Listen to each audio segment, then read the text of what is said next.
जय हिंद दोस्तों, आपका स्वागत है IQGS सेंटर में।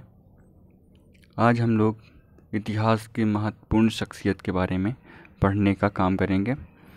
वो हैं मोहम्मद गौरी। मोहम्मद गौरी को हम लोग आज पढ़ेंगे और हम लोग ये जानेंगे कि मोहम्मद गौरी ने भारत पर आक्रमण क्यों किया, क्या कारण थे जो भारत पर आक्रमण किया। और इससे पहले के जो शासक हुआ करते थे तो उन्होंने आक्रमण किया, लेकिन वो लोग लूट पाट के भारत से वापस चले जाया करते थे। लेकिन ये जो मोहम्मद गौरी था, ये जो है ये वापस जाने के इरादे से नहीं आता है। यह यहाँ पे सत्ता स्थापित करने के लिए आता है और इस काम में इसको सफलता भी मिलती है। इसके बारे में हम लोग आज सारा कुछ डिस्कस करेंगे। लेकिन हम लोग ये जो भारत के शासक थे, ये इनकी कमजोरी कहें या बड़प्पन कहें या क्या कहें, इनकी कमजोरी बड़प्पन जो भी समझिए, उसकी वजह से ही ये जो मोहम्मद गौरी था वो यहाँ पे सत्ता अपनी स्थापित करने में कामयाब हो जाता है। आज हम लोग थोड़ा सा पहले नक्शा पे चलते हैं भारत के, उसमें देखते हैं।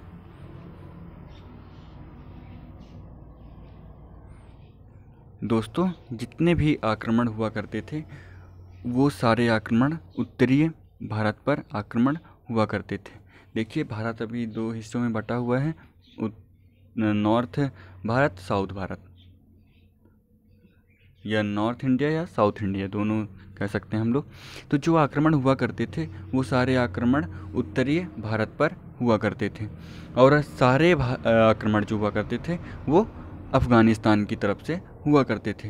अफ़गानिस्तान की तरफ से आया करते थे और पाकिस्तान होते हुए यह भारत पर आक्रमण किया करते थे।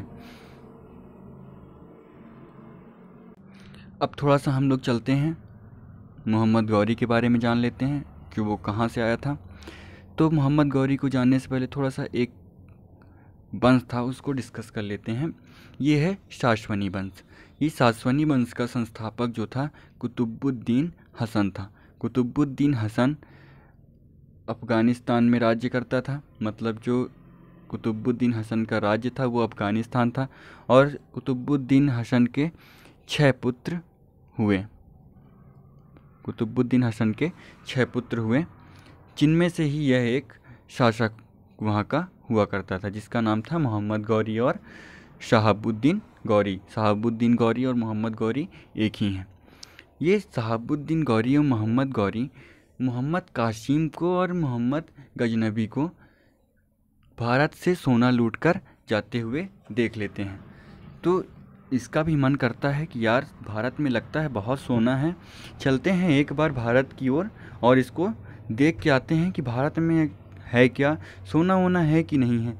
आया ये तो लूट करने के हिसाब से 1175 में इसने मुल्तान पर आक्रमण कर दिया और वहाँ से मुल्तान से इसने सोना वोना लूटा। इसके बाद वापस अपने अफ़गानिस्तान चला गया। और इसके बाद यहाँ के जो राजा थे वो यहाँ पे सोने का काम कर रहे थे। इनको पड़ोसी का घर लूट रहा है तो लूट जाने दो, इनसे क्या मतलब है। आपके घर में भी, आपके अड़ोस पड़ोस में भी पड़ोसी, अगर जो पड़ोसी कुछ हानि होती है तो आप लोग को तो मज़ा आता होगा ना। उसी टाइप के ये लोग भी राजा हुआ करते थे।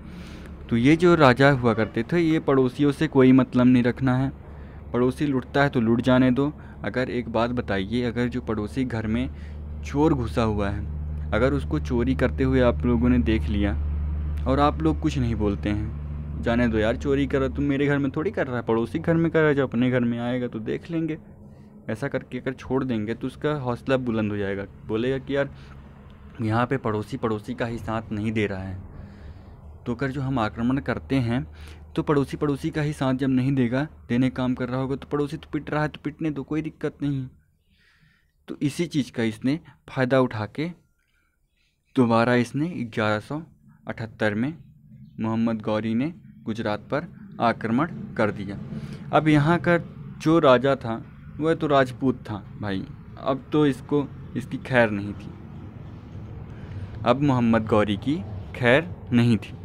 अब यहाँ पे क्या होता है कि भीम बघेल जो था, इसका नाम मूलराज भी था और भीम द्वितीय के नाम से भी इसे जाना जाता था। तो इसने क्या किया कि इसको अच्छा थुथुरा, मुँह सू कूच काच के इसको बराबर कर दिया। इसके बाद बोला कि मैं निहत्थे पे वार नहीं करता, तू पीठ दिखा के भाग रहा है, मैं तुझे पीठ पे कभी वार नहीं करूँगा, तू जा, मैंने तुझे जीवन दान दिया। यहाँ पे यही सबसे बड़ी गलती हो जाती है भीम बघेल से। अब इसे ये नहीं पता था कि वो मोहम्मद गौरी है, वो दोबारा भारत पर वापस आक्रमण करने ज़रूर आएगा। यही गलती हमारे भारत के शासक हमेशा किया करते थे और हमेशा किया करते थे। इसके साथ साथ और भी गलतियाँ थी, जैसे जयचंद्र जैसे लोगों का जन्म यहाँ पे हुआ। और इसके साथ ही अब यहाँ पे क्या होगा, जो इसका साथ दे रहे थे भीम बघेल का, जो साथ देने का काम कर रहे थे, भीम बघेल की माता जी जिनका नाम है नायिका देवी। ये क्वेश्चन पूछा भी जाएगा, भीम द्वितीय की माता देवी का क्या नाम था, माता जी का क्या नाम था, तो वो था नायिका देवी, जो मूलराज की मदद कर रही थी। और इसने मोहम्मद गौरी को हरा दिया था। ठीक है ना, जिसकी मम्मी ही साथ में हो तो उसको कौन हरा सकता है। ये जीत गया। अब क्या हुआ कि अब वो तो चला गया वापस, लेकिन वो कभी भी घायल शेर जो है वो पलट के वार ज़रूर करेगा। वो ठीक हो जाएगा तो फिर पलट के वार ज़रूर करेगा। यहाँ से हारने के बाद वो गया तो वहाँ बड़ा खुशी मना रहा था कि यहाँ के कितने मूर्ख शासक हैं, भारत के कितने मूर्ख शासक हैं जिन्होंने मुझे जीवन दान दिया। मैं होता तो ऐसा कभी नहीं करता, मैं उसे जान से मार देता जो अपना शत्रु है। अब यहाँ पे क्या हुआ कि 1186 में फिर इसकी उत्सुकता बढ़ी, बोला कि अब फिर आक्रमण करूँगा। 1186 में इसने लाहौर पर आक्रमण कर दिया। अब यहाँ लाहौर पर शासन कौन कर रहा था, तो शासक मलिक खुसरो कर रहे थे। इन्हें इसने मार डाला। ये कौन था मलिक खुसरो? यामिनी वंश का अंतिम शासक था, जिसे किसने मारा था? यामिनी वंश के अंतिम शासक को किसने मारा? मोहम्मद गौरी ने मारा।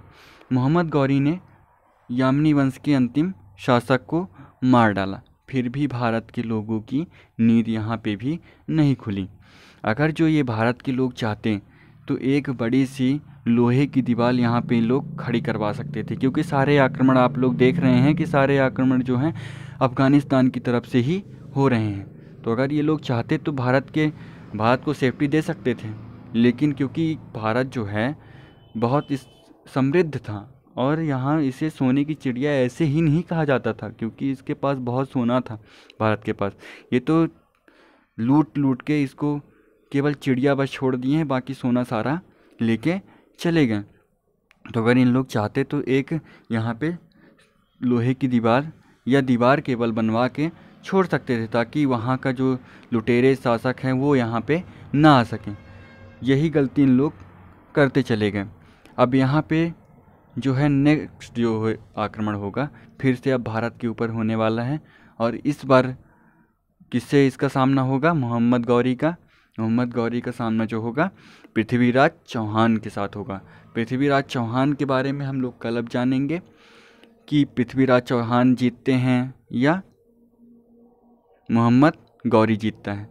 अब इसके बारे में हम लोग कल डिस्कस करेंगे। जय हिंद, जय भारत।